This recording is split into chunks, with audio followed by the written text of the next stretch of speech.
बिस्मिल्लाहिर्रहमानिर्रहीम अस्सलामुअलैकुम। आप यूट्यूब चैनल देख रहे हो, मेरा नाम है अब्दुल रहमान। नाज़रीन, आज सारा दिन की ख़बरें, वफाकी दारुल हुकूमत से कुछ अहम ख़बरें, फिर लाहौर के आज मनाज़िर ज़मान पाक में आज रैली निकालनी थी इमरान खान साहब ने, पीटीआई ने। और इमरान खान साहब ने बाकायदा तमाम लाहौरी और पाकिस्तान में जितने उनकी आवाम है, वर्कर्स हैं, उनको दावत दी हुई थी कि जी आज दोपहर 2 बजे रैली निकलेगी। तो रैली का तो ऐलान जो है वो कर दिया गया कि रैली आज नहीं निकलेगी। फिर भी आवाम जो है हज़ारों की तादाद में ज़मान पाक पहुंची हुई थी। वो वीडियोस भी आपकी स्क्रीन के ऊपर चलाएंगे। इसके साथ साथ मुस्तफ़ा नवाज़ खोखर साहब, जो कि पीटीआई के सेनेटर हैं, इस्तीफ़ा दे चुके हैं और वो शाहिद खान अब्बासी के साथ मिलकर पिछले 2-3 माह से काफ़ी जो हैं वो कन्वेंशंस कर रहे हैं और ख़िताब कर रहे हैं और बता रहे हैं कि जी मुल्क के हालात क्या हैं। अब ऐसे ये मुल्क नहीं चलेगा, पार्लिमान को आज़ाद करना चाहिए। आज वो बहुत ज़्यादा भड़के हैं और बड़ी स्ट्रेट फॉरवर्ड जो है उन्होंने बातें की हैं एस्टेब्लिशमेंट को लेकर। वो भी आपके सामने रखेंगे। मुल्क इस टाइम जी किस दोराहे के ऊपर आकर खड़ा हुआ है। ऐसे ही पहले एक दफ़ा मुल्क में सेम यही सिचुएशन थी और पाकिस्तान जो है वो दो लख्त हो गया था। क्या अब भी वैसा ही होने जा रहा है? इंडिया के बड़े-बड़े जो तज्ज़िया निगार हैं और मेजर गौरव आर्या, जो कि सोशल मीडिया के ऊपर जो है बहुत ज़्यादा उनको देखा जाता है, इंडिया के वो हैं और वो अक्सर जो है पाकिस्तानी उसमें भी आते हैं चैनल्स पर और उनको लिया जाता है इंडिया का पॉइंट ऑफ व्यू लेने के हवाले से। तो वो भी जो है ये कह रहे हैं कि जी पाकिस्तान दोबारा उस दोराहे के ऊपर आके खड़ा और इंडिया ने पहले भी पाकिस्तान का बहुत फ़ायदा उठाया था इस उसकी कमज़ोरी का और अब भी इंडिया वैसा ही करेगा। क्या पाकिस्तान खुदा न ख़ास्ता दोबारा टूटने जा रहा है? क्या हमारी जो एस्टेब्लिशमेंट है उसका किरदार क्या वैसा ही होगा जैसे पहले था, या अब हमारी जो एस्टेब्लिशमेंट है वो मुल्क को इलेक्शंस की तरफ लेके जाएगी और कुछ बड़े अहम फैसले जो हैं वो लिए जाएँगे?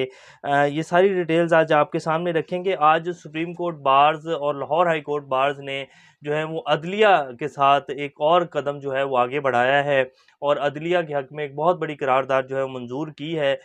वो क्या है वो भी आपके सामने रखेंगे। इससे पहले अगर आप लोगों ने चैनल को सब्सक्राइब नहीं किया तो रेड बटन को प्रेस कर लें और बेल आइकॉन को भी प्रेस कर लें ताकि लेटेस्ट अपडेट्स आप लोगों को मिलती रहें। ये जो हमारा ताल्लुक है ऐसे ही जुड़ा रहे। सबसे पहले जी कौमी असम्बली की जो 37 नशिस्तों के ऊपर इलेक्शन होने थे, तमाम जितनी भी जमातें हैं वो भाग गई थी इलेक्शन से। उन्होंने कहा कि जी हम तो इलेक्शन नहीं लड़ेंगे क्योंकि इन्हें पता है कि इमरान खान दोबारा जो है वो जीत जाएंगे और अब हमारा तो कुछ बनना ही नहीं है, हमें क्या मिलेगा। पहले भी जितनी दफ़ा जो है ज़िमनी इलेक्शन हुए हैं उन सब पर जो है 99% जो है इमरान खान साहब जीते हैं। तो तमाम जो जमातें हैं उन्होंने इलेक्शन लड़ने से इनकार कर दिया है। इसकी एक और भी बहुत बड़ी रीज़न है क्योंकि जितनी भी जमातें हैं उन सबको पता है कि अब पाकिस्तान जो है वो जनरल इलेक्शंस की तरफ ही जा रहा है और अब जो है फिर इलेक्शन के ऊपर जो है थोड़ा बहुत खर्चा तो होता नहीं है। ये पाकिस्तान का इलेक्शन है, करोड़ों रुपए जो है वो लगता है इलेक्शन कैंपेन करना और फिर 2 से 3 माह बाद जो है दोबारा अगर जनरल इलेक्शन कॉल हो जाते हैं, जो कि होने जा रहे हैं अप्रैल या मई के अंदर जनरल इलेक्शन की तरफ पाकिस्तान जा रहा है, तो फिर अब जो है इतनी मेहनत करने का और फिर इतना पैसा लगाने का क्या फ़ायदा है। तो इसलिए जितने भी एमएनएज़ और एमपीएस हैं उन्होंने कह दिया कि जी नहीं, अब हम इलेक्शन जो है वो जनरली लड़ेंगे। तो तमाम तर जो उन्होंने अपनी क़यादत है, तमाम तर जो पार्टी हैं उनको बिल्कुल वाज़ेह पैगाम जो है वो दे दिया हुआ है कि नहीं जी, अब ऐसे नहीं चलेगा। और ख़ास तौर पे जो पीडीएम जमातें हैं जिन्होंने ये एक फ्लॉप हुकूमत बनाई, तो वो तमाम जमातें नाराज़ हो चुकी हैं और वो तमाम जमातें जो हैं वो ये कह भी चुके हैं कि जी अब जो है आप लोग हुकूमत से साइड के ऊपर हों और जो है इलेक्शन की तरफ मुल्क को लेके जाएँ। इसीलिए शहबाज शरीफ साहब जो हैं वो ना तो पीटीआई को उसमें असम्बलियों में आने दे रहे हैं और ना ही जो है वो ये चाह रहे हैं कि इनका जो है वो अपोज़िशन लीडर आए, क्योंकि वो आएगा तो वो क्या है कि जी आप एतमाद का वोट लें और एतमाद का वोट जो है वो ले नहीं पाएँगे। तो इसलिए जी आज इस सारे इसको देखते हुए इलेक्शन कमीशन ने जी तमाम जो कौमी असम्बली की 37 नशिस्तें थी, जिनमें केपीके में 24 थी, सिंध में 9 थी, बलूचिस्तान में 1 थी, इस्लामाबाद में 3 हलकों में ज़िमनी इंतखाबात थे, तो इलेक्शन कमीशन ने ये इंतखाबात जो है मुलतवी कर दिए हैं। राणा सनाउल्लाह साहब ने ये एक बड़ी अहम खबर है जी, जो राणा सनाउल्लाह साहब ने आज दी है। इससे पता चल रहा है कि नून लीग को भी अब कन्फर्म हो चुका है कि अब मुल्क जो है वो इलेक्शन की तरफ ही जा रहा है। राणा सनाउल्लाह साहब कहते हैं फितना खान को वोट की ताकत से माइनस करेंगे, मकबूल जमात होने की वजह से मुस्लिम लीग नून अवाम में जाने के लिए हमा वक्त तैयार है। अब आप खुद इस बात का फैसला कर लें कि मुस्लिम लीग नून जो है वो मकबूल तरीन जमात है। वैसे ये बात कहते हुए जो है राणा साहब को भी सोचना चाहिए था कि वो कितना बड़ा झूठ जो है वो मीडिया के सामने और कितना सख्त मुंह बनाकर जो है वो ये बात कर रहे हैं। बहरहाल वो कह रहे हैं कि जी हमारी मकबूल तरीन जमात है और हम जो है अवाम में जाने के लिए हर वक्त तैयार हैं, हम वक्त तैयार हैं और फितना खान को वोट की ताकत से हम माइनस करेंगे। कल जी दोबारा ज़मान पार्क से रैली होगी, इमरान खान साहब ने ऐलान कर दिया है। आज बड़ी तैयारियां थी, बड़ी रेंजर्स बुलाई गई, पुलिस की नफरी इजाफी मंगवाई गई और फुल जो है पकड़ने की तैयारियां थी, लेकिन इमरान खान साहब ने रैली कैंसिल कर दी, तो वो सारा का सारा जो प्लान था वो चौपट हो गया। लेकिन अगर इमरान खान कर भी लेते तो जिस तरह ये वीडियो आपकी स्क्रीन के ऊपर चल रही है, हज़ारों की तादाद में लोग थे, ये नहीं रोक पाएंगे इमरान खान साहब जब खुद सड़कों के ऊपर निकलेंगे, और ना ही इनकी इतनी औकात है, ख़ासतौर पर ये जो निगरान हुकूमत है। सुप्रीम कोर्ट बार एसोसिएशन और Lahore high court bar association जो है, उन सब ने मिलकर जी एक करारदार जो है उसको मंजूर किया है। मुल्क की मौजूदा सूरत हाल पर भारी अक्सरियत से करारदार जो है मंजूर कर ली गई है। अब इसमें क्या क्या पॉइंट्स थे जिनके ऊपर जो है सब ने इतफाक़ राय किया और उसके ऊपर दस्तखत किए हैं, मंजूर किया। अदलिया के फैसले को मुताज़ा बनाने के लिए अदलिया पर हमला करने की कोशिश की मजम्मत करता है, अदालती फैसले और आइन की वाज़ेह की खिलाफ वर्जी की मजम्मत करता है। बार के इलेक्शन में मुस्तरदशुदा ये बाज़ रहनुमाओं की जानिब से सुप्रीम कोर्ट बार एसोसिएशन और इसके सदर जनाब आबिद ज़ुबैरी को गैर मुस्तहकम करने की कोशिश की मजम्मत करता है। बार कौंसल और बार एसोसिएशन की आज़ादी को सियासी जमातों और रहनुमाओं के मातहत बनाकर मजरूह करने की कोशिश की भी मजम्मत करता है।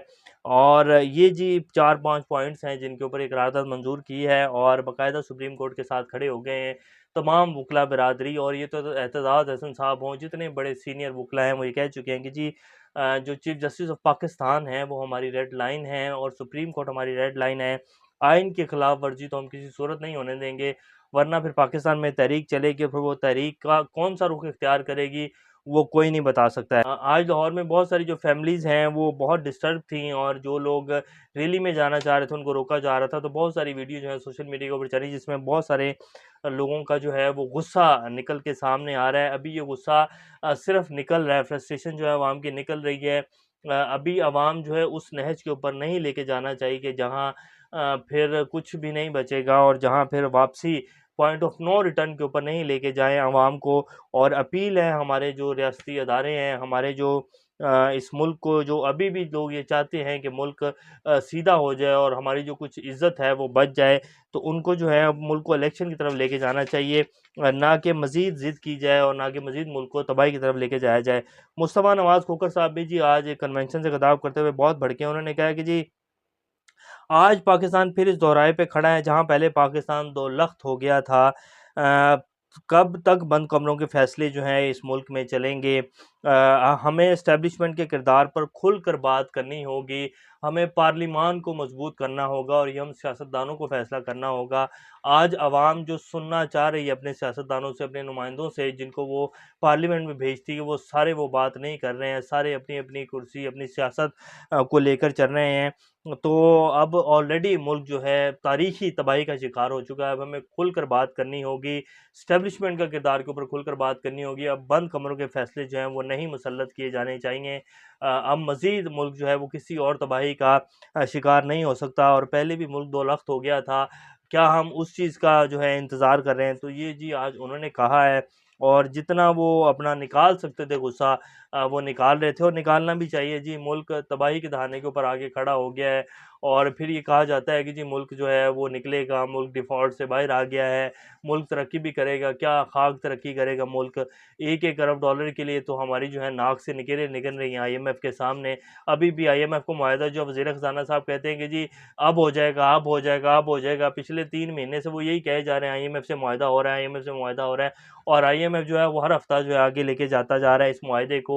और मिलना क्या है उससे? 1 अरब सवा अरब रुपए जो है डॉलर जो है मिलना है IMF से, और फिर जो है मज़ीद कर्ज़ा लिया जाएगा पहले वाले कर्ज़ा उतारने के लिए, और उसके बाद इस ये जो अब ले रहे हैं इसको उतारने के लिए फिर कर्ज़ा लिया जाएगा, और फिर कहा जाता है कि जी मुल्क जो है वो तरक्की करेगा। तो क्या मुल्क तरक्की करेगा? ये वही वाली तरक्की है जो पिछले 75 साल से पाकिस्तान कर रहा है, और सिर्फ़ कुछ परसेंट, ये कोई 2, 4, 5% इशराफिया जो है जिसको 22 करोड़ आवाम पाल रही है, असल में ये तरक्की करेंगे, मुल्क नहीं तरक्की करेगा।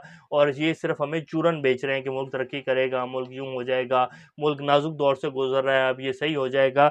ये सिर्फ़ चूरन बेचा जा रहा है, अवाम को बेवकूफ़ बनाया जा रहा है। तो अब अवाम बेवकूफ़ नहीं बनेगी, अवाम की आँखों का ऑपरेशन हो चुका है। अब आप जितनी जल्दी मान लेंगे उतना ही अच्छा होगा, वरना फिर तबाही आएगी। अवाम तो पहले ही तबाह बर्बाद हो चुकी है, फिर इस निज़ाम के रखवालों में से कोई भी नहीं बचेगा, और अवाम जो है वो इस नहज के ऊपर आ चुकी है। तो बस यही अपील है कि जितना जल्द हो सकता है वो मुल्क को इलेक्शन की तरफ लेके जाया जाए, वरना तबाही से बचाना बहुत मुश्किल हो जाएगा। अल्लाह पाकिस्तान का हामी और नासिर हो। अभी तक के लिए इतना ही। अपना और का ख्याल रखिएगा। अल्लाह हाफ़िज़।